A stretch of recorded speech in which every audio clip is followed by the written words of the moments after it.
Jordan Peterson has a really good and simple take on social anxiety that I think you will find really helpful, even if you're not the biggest Jordan Peterson fan. Yeah, I see you. In the video of him I found talking about social anxiety, he talks about somebody, going to a party who is socially anxious. And he says, the party is the monster to them. It's what's causing the social anxiety. So let's say you are going to a party. What does your body immediately do? So you are confronting the dragon of chaos when you go into the social situation. And so what do? You're like this, right? You hunch over. And that's low dominance. I'm no threat. Did you pay attention to those last few words that he said? I'm no threat. That is what you are conveying when you hunch your body over like that. It's a body posture designed to hopefully keep you under the radar. Just like kind of when we were in school, right? When teachers would have a question and they want to call on one of the students. If you were socially anxious while you were in school, you probably did what I did and kind of just tried to get under the radar and try not to be called on. It's a defense mechanism. While you're in that position, what are you thinking about? What are people thinking about me? What are people thinking about me? Am I looking stupid? Am I looking foolish? Geez, I'm awkward. I hate being here. Man, I'm sweating too much. It's all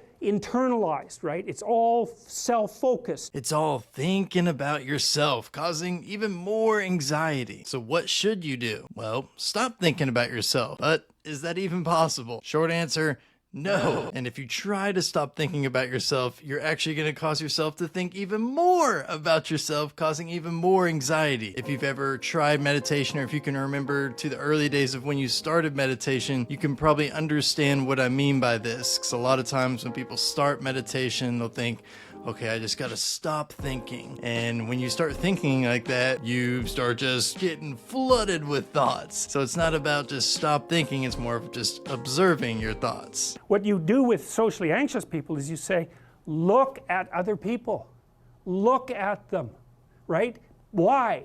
Because if you look at them, you can tell what they're thinking. Won't this make you feel more anxious? You think it would, but by looking at others, your thoughts start to go to them instead of internalizing negative thoughts onto you. Why does this magically happen? Well, it's not magic. It's just human nature. You are wired to try and read people. When you're looking at someone, it's more than just observing a human being. You are analyzing their facial expressions, their body language, trying to get a good feel for how they're feeling, what they're thinking, and you are doing this whether you realize it or not. I'll prove it to you. Tell me in the comments what you're reading from each of these poses you see me in.